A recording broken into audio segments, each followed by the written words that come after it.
Bonjour, bienvenue à Pour tout l'amour du monde. C'est un grand plaisir pour moi de recevoir aujourd'hui le conseiller municipal du quartier Rideau-Vanier, Mathieu Fleury, le conseiller municipal qui représente la maison Marie-Louise qui est établie à Vanier, comme vous le savez. On enregistre de la maison Marie-Louise parce que l'équipe de Rogers a bien accepté de m'épargner du temps, j'ai pas besoin de me déplacer, Mathieu, jusqu'à l'autre bout de la ville. C'est eux qui viennent ici. C'est dans le cœur de notre communauté. C'est dans le cœur de notre communauté, c'est mon nouvel emploi. Je suis ici, j'adore ça. J'adore vraiment travailler avec la communauté. C'est incroyable le travail de la Maison Marie-Louise, les besoins dans la communauté. La Maison Marie-Louise a été fondée par les Filles de la Sagesse il y a 20 ans. Il y a 10 ans, elles l'ont remis à une corporation laïque et maintenant, c'est géré par des laïcs. Le conseil d'administration est composé de laïcs. Les Filles de la Sagesse sont quand même représentées. Et elles ont fait cadeau. Elles ont offert la maison, qui est une maison avec des unités de location, à cette corporation. Donc, c'est vraiment une générosité absolument incroyable. Et j'aime beaucoup leur approche, qui est de respect de la dignité de la personne. Donc, il y a toujours un échange. L'entraide, c'est ça. C'est ça. Moi, ça fait longtemps que la Maison Marie-Louise, je connais les besoins aussi. Je sais qu'il y a des moments de l'année où les besoins sont encore plus criants, mais évidemment, tout ce qui est fait au niveau de l'accès, je sais qu'il y a quelques années, c'était les ordinateurs, les vêtements, les meubles. Hein? Il y a plein de choses importantes qui sont faites ici. Oui, puis tu sais, il y a la réputation, puis on va en parler avec toi, parce que tu représentes le quartier, tu connais bien les enjeux. On parle beaucoup des familles immigrantes, beaucoup de familles, des demandeurs d'asile, on sait qu'il y en a de plus en plus. Oui. Donc, ces personnes-là viennent ici, ces familles-là viennent ici pour avoir des services, mais il y a aussi les familles qui sont ici depuis des décennies, qui ne viennent pas beaucoup, mais j'aimerais bien qu'elles viennent, parce qu'elles ont des besoins aussi. Elles ont des besoins, et c'est aussi un désir de vivre ensemble, les gens, de faire des choses ensemble. En collectivité. Oui. Puis, ce qu'on observe beaucoup, c'est qu'il y a une opportunité, on a beaucoup de retraités dans notre communauté, qui veulent demeurer actifs, qui veulent aider. C'est une occasion vraiment d'appuyer une communauté qui vient d'arriver, d'une communauté qui est en besoin. Alors, moi, je vois ça comme une collectivité, un effort collectif. Il y a des endroits où ça va super bien, puis ça a lieu. Il y a d'autres endroits, évidemment, où il y a des lacunes, puis où il y a place à repenser un petit peu l'approche. Puis quand tu parles des endroits, là, tu parles ici ou tu parles de façon générale? Général. Moi, je te dirais qu'à Ottawa, on est choyé d'avoir des organisations comme la Maison Marie-Louise, comme tant d'autres, le Centre Pauline Charon. Oui, la Maison Mère Bruyère, Centre Pauline Charon. Il y a plein de bons services. Oui. Mais on sent que les besoins sont encore tellement grands. Puis, on a besoin d'appuyer les organisations qui sont là, qui font un beau travail depuis de nombreuses années. Puis parfois, ce sont des appuis communautaires, hein? Juste être au courant qu'on a besoin des bénévoles. Parfois, on a besoin de restructurer aussi pour, OK, bien, comment on fait pour offrir le service? En 2018, il y a des besoins qui sont peut-être différents aussi. Alors, c'est tout cet ajustement-là communautaire qui est essentiel. Justement, les organismes comme la Maison Marie-Louise, c'est un filtre. Hein? Ça permet vraiment d'appuyer les gens où ils sont. Oui, en fait, c'est un espace. C'est un espace où les gens viennent, puis c'est là où on peut voir les besoins, comme tu dis, qui sont toujours changeants. Est-ce que toi, comme conseiller municipal, tu vois ton rôle comme étant appuyeur de cet effort collectif? Absolument. Moi, je suis facilitateur dans tout ça. Parfois, ce sont une organisation qui va avoir besoin d'appui, puis que ce soit appui au niveau d'espace, au niveau des fonds, au niveau de la promotion. On a un rôle là. Parfois, c'est la communauté qui a des besoins qui ne sont pas nécessairement répondus par une agence ou une organisation, où on essaie de rassembler les partenaires puis de dire qu'est-ce qu'on peut faire pour ce type de problématique-là. Par exemple, dans notre communauté, un des grands besoins, ce sont les programmes après l'école. Ah oui. Où est-ce qu'on va pour les jeunes pour jouer au sport après l'école ou juste pour ça, c'est un rôle. Puis ça, c'est un rôle que la Maison Marie-Louise peut assumer parce que c'est un besoin des... Je regarde les familles qui vivent dans les refuges. Puis je sais que tu as fait les médias dernièrement aussi. Il y a eu un grand nombre de familles demandeurs d'asile qui sont arrivées. Oui. Dans une journée, on a eu 14 familles qui sont arrivées des États-Unis qui ont demandé l'asile ici à Ottawa. Puis pour nous, quand on sait que les besoins au niveau des refuges familiaux sont à pleine capacité, Oui. on se demande qu'est-ce qui se passe. Donc, on a des situations très vulnérables où Mais les oui, gens puis- sont laissés dans la rue. Puis oui. c'est pour moi, étant résident de cette belle ville, on est une grande ville, on est une ville riche. Il y a quelque chose à faire. Il y a énormément de place à amélioration. D'un autre côté, il faut aussi avoir de l'appui, là, surtout au niveau du gouvernement fédéral, au niveau de l'immigration puis réfugiés, parce qu'on ne veut pas créer ce dilemme-là où les gens, les locaux, sentent une pression qu'on ne peut pas aider les locaux. Absolument. Puis, Absolument. de notre côté, Et il y a un nous autres, besoin. on le vit ici, on le voit quotidiennement, parce que les familles vivent dans des motels. Vous louez, la ville loue des motels, espaces, des ouais. espaces dans des motels, dans des hôtels, pour héberger des familles. Mais on a une famille, des fois, de 4 dans une chambre de motel. Qu'est-ce que ces familles-là, ça va, ça peut faire pour un bout de temps, mais elles n'ont pas d'entrée, elles n'ont pas de table, elles n'ont pas de chaise. Ils n'ont pas de ont dignité. Hein? Ils n'ont pas de dignité. On pense aux jeunes pour aller à l'école, on C'est ça. pense à la famille pour une stabilisation au niveau de l'emploi, Oui. on pense à l'espace pour la cuisson. Alors, pour moi, c'est extrêmement décevant de voir que la ville fait encore place à cette approche-là dans les hôtels et motels. Évidemment, pour une semaine, quelques jours, ça peut être une solution. Mais quand on observe statistiquement, on voit que les gens restent dans les hôtels et motels 3 mois, 4 mois. Oui. Ouh, là, on se demande... Oui. Puis, oublions pas que c'est très coûteux. Quand on pense 110 par soir, par famille, on parle de 300 à 400 familles par soir. C'est des montants de 3-4 millions de dollars. On pourrait acheter un bâtiment, leur offrir des unités à plus long terme. Alors, pour moi, il y a toute une révision de l'approche pour mieux aider les familles en besoin qui se retrouvent dans des situations d'urgence. Oui, avec raison. Et nous autres, de notre côté, Maison Marie-Louise, on donne beaucoup de vêtements à ces familles. On a un service qui s'appelle Aide Famille où on prépare des marmites, de la vaisselle. On leur demande qu'est-ce que vous avez besoin, qu'est-ce que vous n'avez pas. On essaie d'avoir des micro-ondes, des choses pour qu'ils puissent faire à manger un peu. On pense à avoir une cuisine communautaire et surtout les samedis matins, ces familles-là, dans les chambres de motel, comme tu disais, les Un enfants, espace. Ils ont qu'est-ce pas qu'ils d'espace. font? Qu'est-ce qu'ils font? On oublie que Le soir, l'argent après ouvre l'école? beaucoup de portes. Hein? Puis, Oui. on pense le samedi matin, qu'est-ce que les familles font? Ben, ils vont magasiner, faire des commandes d'épicerie. Ils vont aux bibliothèques. Ils vont prendre des cours de natation. Cours de danse, des cours de natation, des travaux au hockey, des cours de tai chi, de jiu-jitsu. Mais quand on n'a pas de sous, On ne peut pas rien fait faire quoi? de ça, là. On est limité. La bibliothèque, Oui. je veux dire, on va à la bibliothèque, mais combien de fois par jour? Combien de fois par semaine? Oui. Puis c'est pas un endroit où les enfants peuvent dépenser l'énergie. On a des super beaux parcs. Oui. Tu as travaillé fort, Mathieu, pour le parc Genet. Le parc Optimiste, officiellement, oui. Optimiste, maintenant. C'est tellement un beau parc.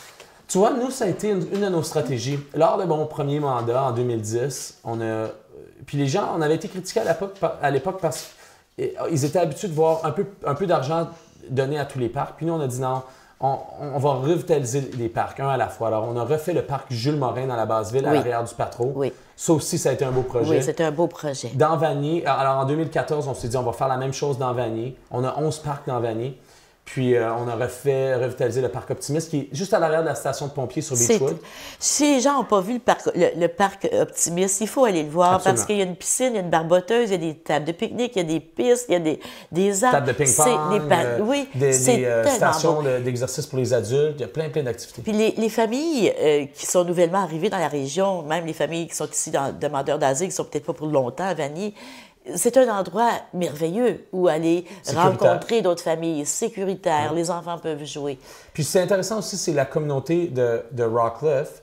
On a le plus beau parc dans la région maintenant. Donc, on voit les jeunes familles de Rockcliffe traverser dans Vanier. Ça, cette intégration-là des communautés socio-économiques, culturelles, religieuses, démographiques, c'est super importante pour nous ici même dans Vanier. C'est crucial, c'est fondamental, c'est fondamental. Puis la Maison Marie-Louise, c'est vraiment ça, c'est le vivre ensemble. C'est d'amener des familles de toutes les origines, de tous les milieux ensemble pour faire des choses ensemble. Se rencontrer dans le parc, les enfants vont à l'école ensemble. Bien, pourquoi si on se rencontre dans le parc, les enfants vont jouer, les parents vont se rencontrer, on peut faire des pique-niques, on peut faire plein de choses. Hein, on revient à une discussion d'entraide. L'entraide, créer ensemble aussi. Oui. Il y a eu, c'est sûr que Vanier n'a pas une bonne réputation. Je sais que tu y travailles beaucoup pour la changer. Il y a toute l'initiative qui est dirigée, entre autres, par toi, Mona Fortier, Nathalie Desrosiers et le BAE, de transformer, de changer la vision du chemin Montréal. Moi, je sais que j'ai poussé beaucoup pour qu'on aille dans cette voie-là. Il y a en même temps SOS Vanier. Comment tu vois tout ça, toi, là? On a un grand objectif qui s'appelle Vision Vanier. Vision Vanier a quelques volets.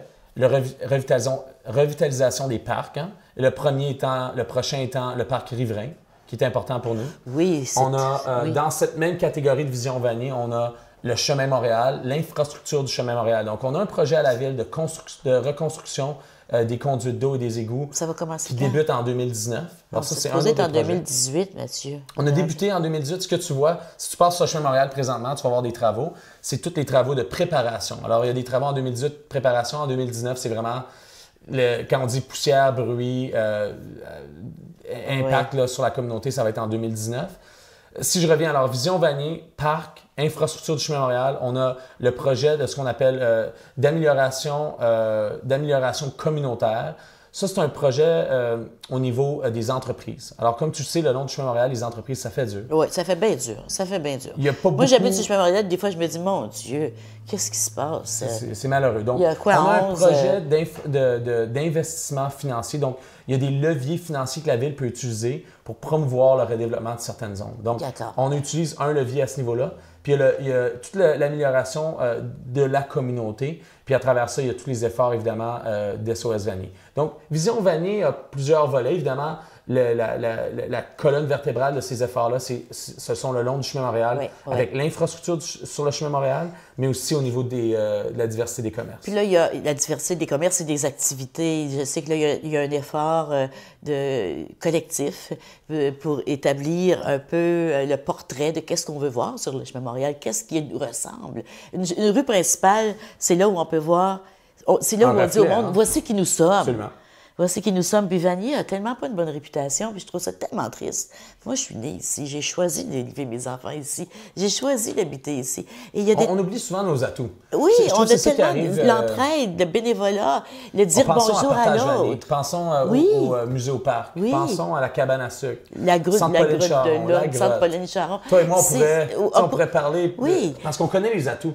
Ce qui arrive dans Vanier souvent, c'est qu'il y a des gens, on l'a vu récemment dans la campagne provinciale. Ben ça, j'ai trouvé ça tellement de mauvais goût. J'ai trouvé ça vraiment pas. Il y a un candidat dans l'Est ontarien qui était originaire de Vanier qui nous a encore une fois collé l'étiquette de communauté violente. Quand on regarde le taux de criminalité a complètement réduit, de plus de 20% sur 6 ans ici en Vanier. Oui. C'est bon. Là, il y a beaucoup de petites familles qui déménagent ici. Je les vois partout. Si je cogne aux portes, moi je le vois souvent. Les gens qui sont en Vanier, ils ont des jeunes familles qui ont acheté des propriétés, qui louent le 2e ou 3e logis. Nos écoles débordent. Hein? L'école Marie-Bélanger, Tré-des-Bois, on a Horizon Jeunesse. C'est ça. Ce n'est pas me dire qu'il n'y a personne à Vanier. Il y a plein de monde à Vanier. Ouais. C'est une communauté qui est bâtie. Moi, je dis toujours, c'est une communauté où on dit bonjour à l'autre. C'est pas partout qu'on voit ça. Communauté de voisins. Les gens se parlent, les gens s'aident. On va aller à la pause, on revient, puis on parle des enjeux qui s'annoncent pour toi. Tu as lancé ta campagne, tu as déjà annoncé que tu... J'ai signé mes documents. On est en pleine campagne provinciale, donc on s'en reparle après. OK, on va à la pause, on vient tout de suite, rester avec nous.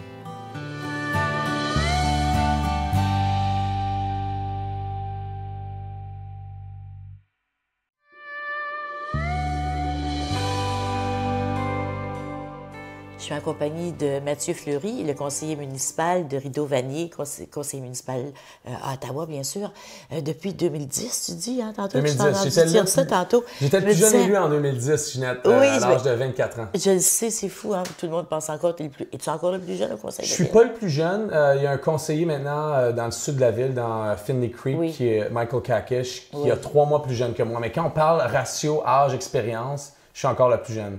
Puis j'ai une certaine sagesse, mais comme tu me vois, j'ai une belle jeunesse. J'ai une énergie de jeunesse. T'as pas perdu ton énergie.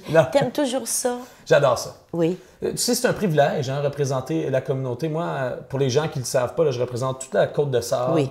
tout Vanier et tout la Basse-Ville.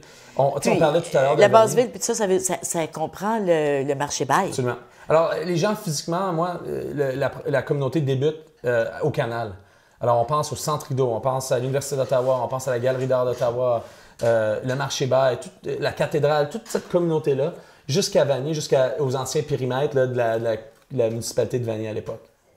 C'est beaucoup. C'est énorme. C'est beaucoup à cause le territoire, la superficie, mais aussi justement des choses, des défis. Des défis et des endroits qui sont marquants tu dis la cathédrale, tu dis le Centre Rideau, tu dis le chemin Montréal, tu dis la rue Rideau, l'Université d'Ottawa. Toutes les ambassades dans la Côte-de-Sahara. Oui. C'est quoi ton plus gros casse-tête dans tout ça? Je pense que le plus gros casse-tête, c'est d'identifier les priorités et puis d'être capable d'avancer les priorités sans se faire bousculer. Parce que ce qui arrive, c'est que, je vais vous donner un exemple, on a refait la rue Rideau il y a quelques années. Oui.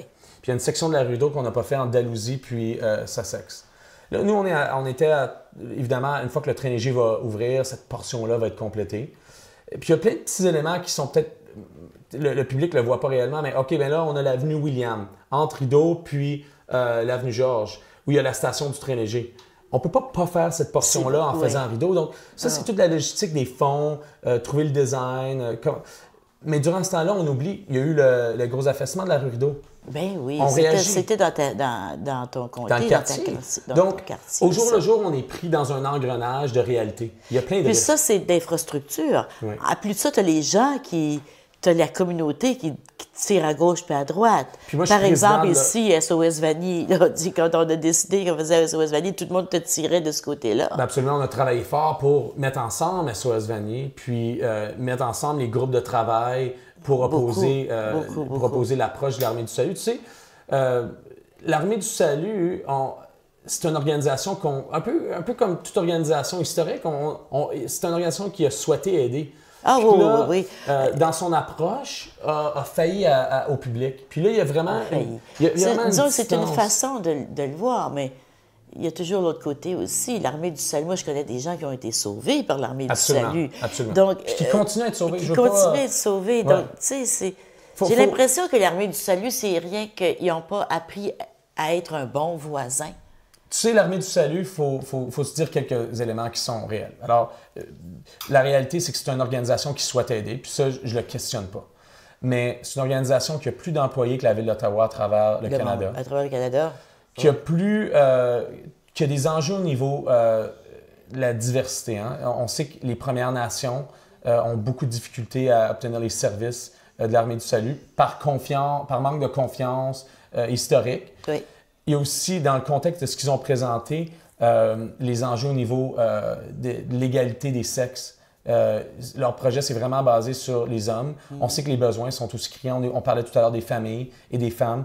Puis c'est le modèle. Il y a un enjeu de modèle où toutes les recherches disent qu'on doit décentraliser, offrir des services vraiment spécifiques aux besoins des gens qui se retrouvent dans les refuges. Puis là, vraiment, ce qu'on fait, c'est qu'on réinstitutionnalise les gens. Ouais. Une institution qui serait plus gros que l'hôpital Montfort. Donc, évidemment, on va continuer à opposer. Oui, c'est sûr. J'ai l'impression que l'Armée du Salut avait un modèle qui n'a pas grandi, qui ne s'est pas adapté, qui n'a pas évolué avec les nouvelles découvertes sociales et puis démographiques. Alors évidemment, puis c'est important de le dire parce que souvent, il y a des confusions dans la communauté. Oui. On veut que l'Armée du Salut investisse, mais on veut aussi qu'ils abordent leurs projets différemment. Un modèle différent sur plusieurs emplacements. Mais oui, est-ce qu'on a besoin plus d'aide? Absolument. Oui, puis tu l'as mentionné tantôt, on a besoin d'aide, on a besoin des efforts collectifs. Et ils font partie de la collectivité. Donc, ce qui est intéressant, si je reviens à la vision du chemin Montréal dont tu parlais tantôt, puis Vision Vanier, c'est que si on est en mesure de dire, voici qui nous sommes, voici comment si vous venez vous établir ici, voici ce à quoi nous nous attendons, voici comment on veut que vous vous comportiez. On ne peut pas le dicter aux gens. On l'oublie souvent, mais on pense au Centre Wabano. Oui. Centre Wabano a super bien fait ça. Maintenant, c'est vraiment probablement le plus beau bâtiment du chemin Montréal. Écoute, c'est un chef-d'œuvre. Les services qu'ils offrent là auraient pu être très difficiles pour la communauté. Puis regarde comment ça va bien. Oui. Regarde la maison Fraternité, l'engagement avec la communauté. Donc, ils ont... moi, je veux pas... C'est pas parce qu'ils n'ont pas engagé qu'ils ont un meilleur projet. Je pense que le projet est malheureux, il a été mal pensé, puis ils n'ont pas bien consulté. Ce qui fait il y a vraiment eu un effet boule de neige. C'est que c'est trop d'opposition. gros. C'est trop gros aussi. Absolument. De toute façon, on veut aider, on veut s'entraider. Nous, si l'Armée du Salut s'établit, ce sera nos voisins. Donc, on a l'intention de travailler avec eux. Mais de toute façon, qu'est-ce que tu penses où ça va, là, à ce niveau-là, il y a 2 éléments. Il y a 3 volets, si on veut. Un, c'est on va en appel de la décision du conseil municipal. On pense gagner en cours. Rien ne peut être fait durant cette revue-là, donc ça va prendre 2 ans. Toi, tu fais partie de ceux qui vont. Quand tu dis on va en appel, c'est un groupe, je sais qu'il y a Shelter, il y a des groupes, un groupe communautaire. Alors, toi, tu ne fais pas partie de ce groupe-là. Tu en fais partie. Oui. Donc, tu vas en appel contre la décision du conseil dont tu fais partie. Oui. Est-ce que ça se fait souvent que le conseiller municipal fait appel? Pour des gros projets comme ça, on l'a vu. On l'a vu. Je porte mon chapeau de résident et non de conseiller, mais évidemment, le fait que je suis représentant et leader de la communauté nous aide à la collecte de fonds, nous aide aussi à nous organiser. Donc ça, c'est un des volets. Deuxième volet, c'est restructuration. Comme tu dis, il y a une politique nationale du logement qui vient d'être implantée au niveau fédéral. Oui. On veut s'assurer que ce projet-là, l'Armée du Salut nous joue un petit peu un tour aussi. Parce qu'habituellement, les gouvernements paient pour l'infrastructure. On dit la brique puis le bâtiment. Le mortier, oui. Dans ce contexte-ci, c'est l'opposé. L'Armée du Salut paye pour le bâtiment, mais les gouvernements devraient payer pour les services. Donc, nous, on est tout en train de restructurer les fonds, justement pour qu'un projet comme ça ne pourrait pas être subventionné. Et le troisième volet, c'est évidemment d'aller rencontrer les têtes dirigeantes de l'Armée du Salut. Mais c'est de les trouver. À Toronto. On les a trouvés, Mme Susan McMillan, qui est la PDG. Elle refuse toujours de rencontrer moi, Mona puis Nathalie, mais on pousse là-dessus. Ben, écoute, puis c'est un projet, il faut reconnaître que l'Armée du Salut, les gens pensent souvent c'est les gouvernements qui décident. Le gouvernement va donner l'autorisation de construire, d'aller de l'avant, mais c'est une entreprise privée, c'est un organisme charitable. Mais il y a beaucoup de fonds publics, par exemple. Tu as raison, mais comme si on utilise l'exemple de l'Armée du Salut à Ottawa. L'an dernier, selon leur chiffre de l'Agence de revenus du Canada, à Ottawa, ils ont 6 millions de dollars de fonds.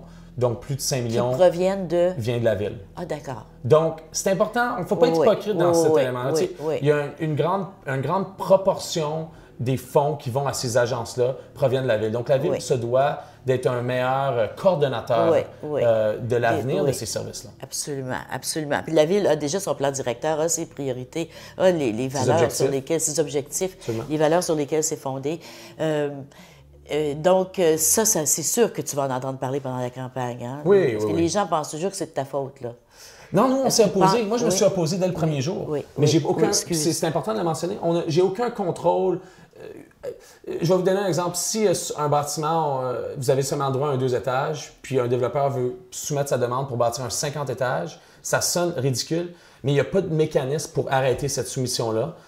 Non. Alors, c'est un peu dans le même contexte où l'Armée du Salut, leur projet, moi, je me suis toujours opposé.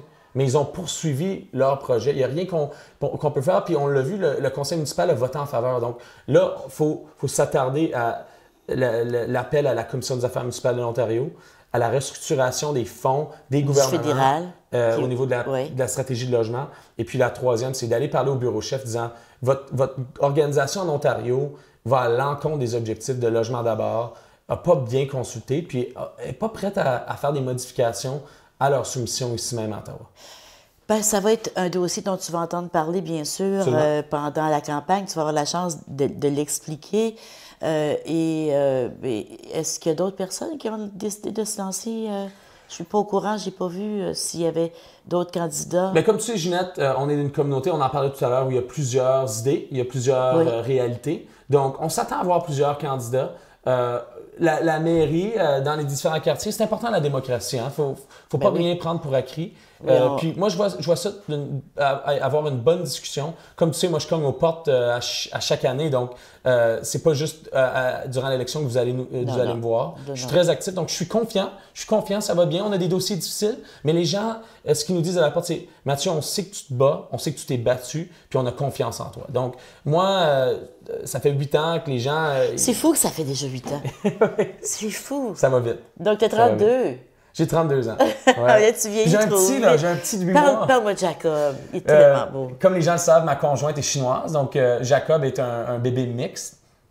Il va super bien. Les dents, il perce ses dents. C'est cute. Il dort bien, habituellement. Ah oui, t'es chanceux. Oui, il dort bien, il Il mange. y a quel âge? Il adore manger. Là, il y a 8 mois. Ah oui, là, il y a encore, Nicolas fait ses... Oui. T'es chanceux qu'il dorme, mais ça peut changer encore. Oui, c'est ce que les gens disent. Mais il dort pas. Il y a des séquences où il n'a pas toujours dormi. Là, c'est juste... Ça donne pour le 8e mois, ça va bien. Eh bien, Mathieu, on te souhaite beaucoup de succès dans tous les projets que tu mènes avec la communauté. Tu viendras nous voir souvent à la Maison Marie-Louise. Et, tu voulais savoir, bien je sûr... vais venir faire du bénévolat ici. Ah ben oui, tu viendras faire du J'aimerais bien faire... Notre vente garage, le 2 juin, c'est une de nos levées de fonds majeures. On fait beaucoup d'argent avec notre vente garage, nous autres. Tu vas venir nous aider? Absolument. Puis on vous attend que les gens de la communauté viennent aussi. Alors, c'est un bon rappel. Oui, c'est un beau rappel. Tu le diras à tout le monde. Absolument. Tu le diras au maire. Je vais informer les résidents. Est-ce que le maire Watson se représente en novembre? Comme moi, il a soumis sa candidature. C'est vrai. Puis, c'est ça. Moi, j'ai soumis ma candidature à nouveau. On débute. Évidemment, il y a une campagne provinciale qui va avoir lieu jusqu'en début juin. Puis après ça, nous autres, vous allez en entendre parler tout l'été. Oui, oui. Et l'automne. Merci, Mathieu. C'est moi qui te remercie. C'est toujours un plaisir. Merci à vous aussi d'avoir été avec nous. On était à la Maison Marie-Louise, une maison de quartier, une maison pour les familles de Vanier, un espace d'accueil, briser l'isolement. Et je recevais le conseiller municipal, Mathieu Fleury. À la semaine prochaine.